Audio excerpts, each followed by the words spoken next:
Haven't done a walkthrough in a while.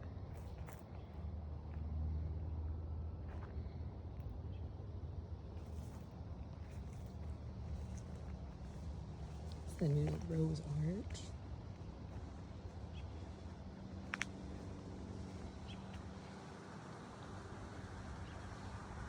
It's June 18th, 2026.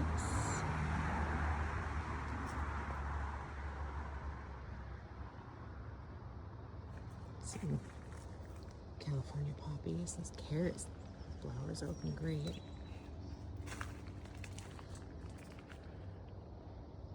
Those are so pretty. Peppers are trying. They've definitely been appreciating the heat more, but you can see they're pretty sparse. Hopefully they will perk up here now that we're getting better weather. That celery has gone to seed, or is in the process, I should say, of going to seed. A bunch of delicatas, because we tend to eat those way more than other squash. I didn't do as much from seed this year. I need to help that pea climb. I did do corn in the bed. It's supposed to be a shorter one. So I'm excited to see how that turns out. Some spaghetti squash. A wall of sunflowers for shade, but there is no shade on this side of the yard, and everything gets a little bit cooked. Yes, gardens need shade. The snapdragons that I planted last year have come back with a vengeance, and they are so pretty, as well as my Teasing Georgia rose. And I did an experiment this year through just random lentils from the dried bin at the grocery store, and it is looking beautiful. So we'll see if we actually get something from that. Some zucchini plants that are trying to go, and I have loofah planted along the back, and some more peas that are a little bit later, but hopefully they get enough shade to do stuff and get some peas on them. These are other summer squash, like the zucchini, but these are scallops. The loofah can be eaten like a summer squash, or you can let it dry and use it as the loofah scrubbers that we know. I do have a yellow zucchini in there somewhere, I think. And these are all the cucumbers over here. Some more leeks and tomato. Oh, that is a kale that I don't remember planting, so we have kale there. Well, there's another kale, so maybe I did plant kale. Sometimes I do that to myself. Baby zinnias. I'm excited for flowers. I put in so many tomatoes that I started from seedlings that are just little babies, and I forgot to put markers in most of them, so most of them are going to be surprises. I guess that'll be a good way to know when I identify the fruit that they put on, know which ones do well. So there's a whole bunch of random little tomatoes kind of scattered. And we've got cucumbers, lemon cucumbers, and Marketmore cucumbers over here. I need to try and help them go that way so they grab the trellis a little better. This is all babies. Usually you see finished pictures. This is a volunteer sunflower. I didn't plant that one there. But I have pickling cucumbers on here to go up this trellis. So hopefully that just adds an extra support level. But it's got a whole bunch of little side shoot for side flowers, I noticed. I'm not sure which variety that was volunteered from last year. I don't remember if I planted that, but that's there. And I did plant that one and that one. Like I said, we don't get a whole lot of shade, and the plants just need a little bit of relief when we get those really dry spells. Last year, I just had these two beds as tomatoes. I don't know if any volunteered, but I did plant tomatoes back in these beds. However, I mixed it up a little bit, and I added some peppers, marigolds. There's little baby marigolds all throughout there, zinnias, and then this is my new walking onions to try and get this lower bed to turn more into walking onions, as well as my chamomile. I got some tomatoes, the organic heirloom tomatoes that I like the look of at the grocery store and the taste of, and just planted seeds thinking they wouldn't do anything, and that's why there's so many tomatoes in here. I do need to thin it. And there's a little dahlia in the corner starting. And then my lovely friend Beth gave me this Big Daddy, and it was struggling because we've been getting really cold and not enough heat to make the tomatoes happy, but it's June, it's mid-June, and it's just now starting to heat up, so things are starting to perk up finally. This is one of my tomatoes from seed, as well as that. It looks like there's little peppers I stuck in there. Must not have thought I had space for them. But these keep getting attacked by slugs, and those are picklers. And my cucamelons. I absolutely love cucamelons. They're like little cucumber flavored grapes with a little crunch. About the size of a grape anyway. Oh, last year's garlic. So that's still going. Probably for at least one more month for me. And then tomatoes and lemongrass as an experiment to see if that helps with mosquitoes in the garden when I try to sit out here. Runner beans. I would say runner beans are one of my most favorite things to grow. Not necessarily my favorite thing to eat, but definitely one of my favorite things to grow, and they always produce way more than I could ever eat in one sitting or one year. But they also always bring in all the hummingbirds, because this arch, they will cover it, no problem. And this year we did potatoes. I did, I think, 4 or 5 different kinds of potatoes. The signs faded, unfortunately, so it's hard to say. And then I have beans against the back, which are just starting to grow. Baby onions against the front.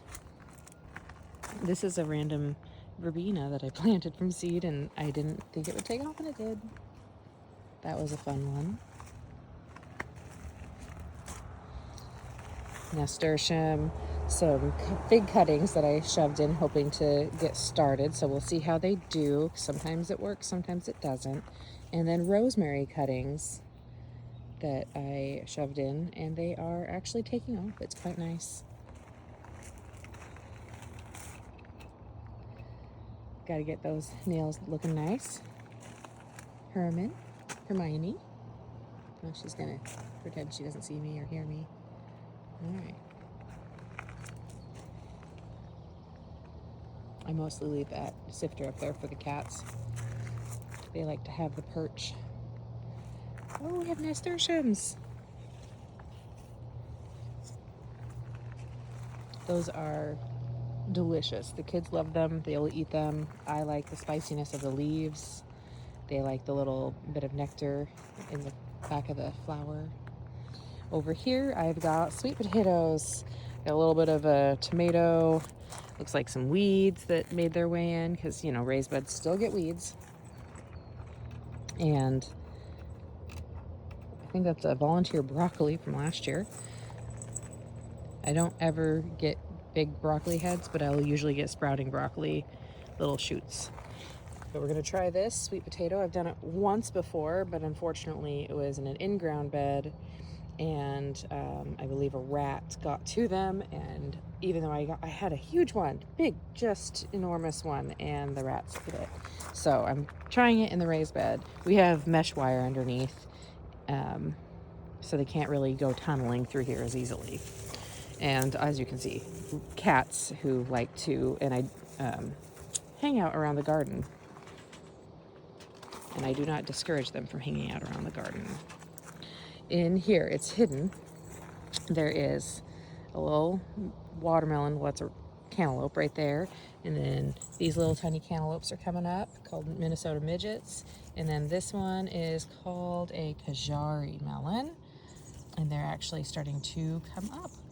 And this one's actually getting, where is it? Somewhere in here, getting a little bigger. So I'm very excited to see that. We'll actually get a couple melons.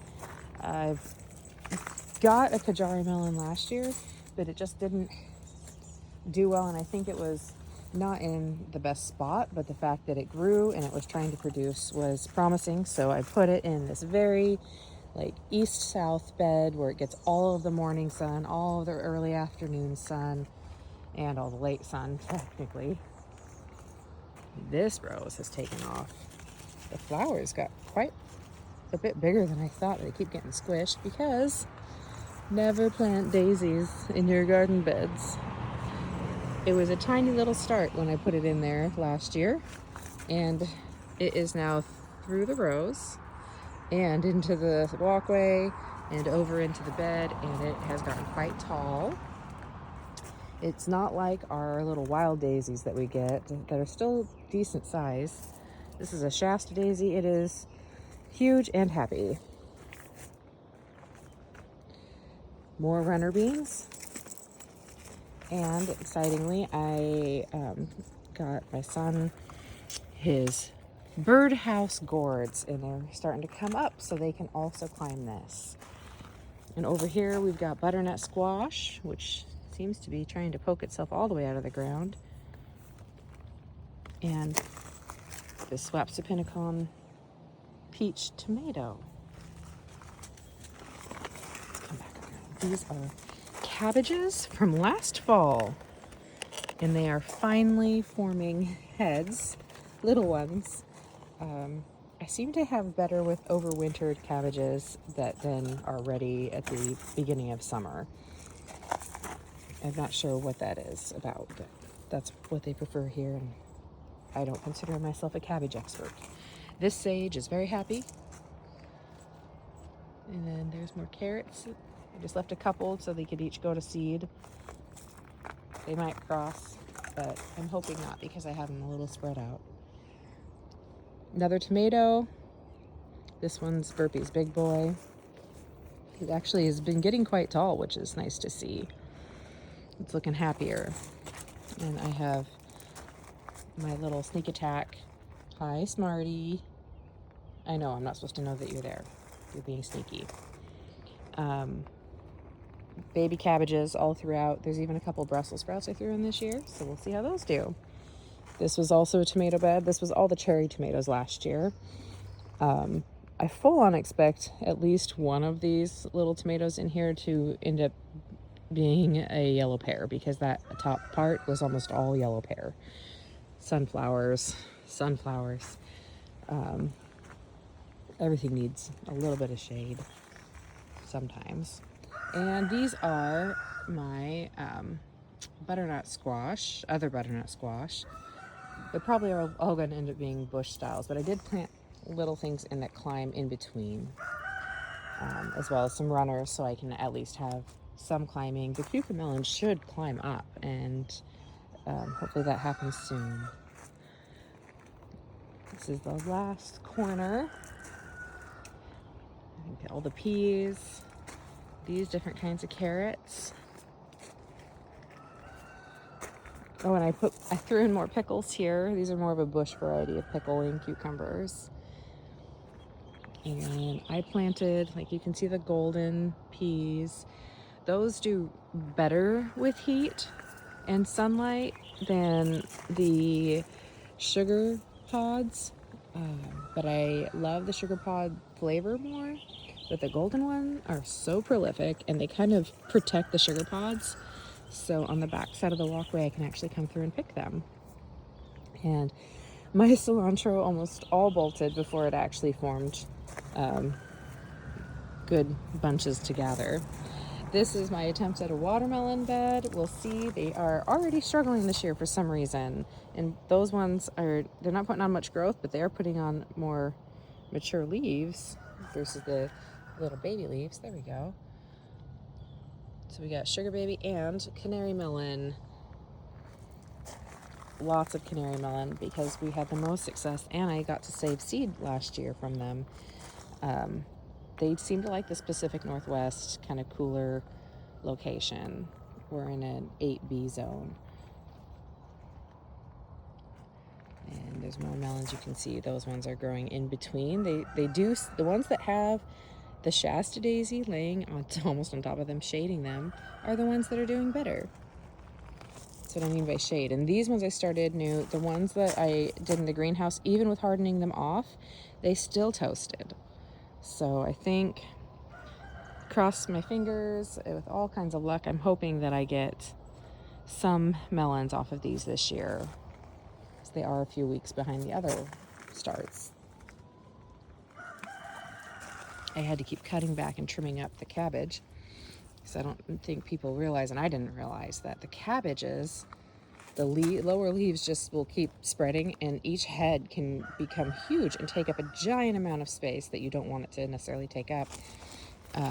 So I've been trimming the lower ones and trying to leave a lot there. It's on a good stalk. They all are sturdy. The heads are now forming, which is good.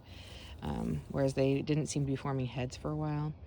But now these things can actually get sunlight under here. So I'm going to go through this Shasta Daisy gateway. Back out here, up to the St. Swithin Rose. Oop, and through a spider web. Ugh. Sorry, spider. You have to rebuild that one in a different spot. I put sweet peas on walkways when I can because I absolutely adore them and they remind me of my grandmother. And nasturtiums. Oop, this little guy got blown underneath that. It was really windy the other day, so it was being forced to grow sideways. So the nice thing about sunflowers is they usually self-correct after a while. These are a blue snow pea. You can see how much darker the foliage is than these. These are, well, this is another blue one peeking through, but this one up here is a sugar pod. And then I stuck in melon seeds in here. Oop, the Haogans are coming up. You can see a little baby one right down there. Little tiny little seedling. All the way back there. And then I don't see any of the banana melons. I don't think those are gonna come out. But I tried to do the northeast corner with all the peas this year. So we got the garden beds finished a little late last year for peas, so I didn't get to do peas, so I might have gone overboard this year to make up for it. And I am not regretting that decision one bit. There are the magnolia blossom ones, which you can see the purple flowers on those, and they're really pretty as they open. And then we have the blush peas, and they get pink on the sides. And then the sugar pods with the white flowers, and those are kind of the sugary, crunchy peas that everybody thinks of when they think of spring peas. Try not to walk into more spider webs than I have to. It's more of the golden ones. Some dahlias. They're mystery dahlias. I didn't know what they were, what to do with them, so I put them on the edge to let them grow this year and find out what varieties they are before I move them out into the flower beds. And those are probably my favorite, which I believe are the mammoth snow peas. And they are very large, although I do need a ladder now to reach them because I am very short.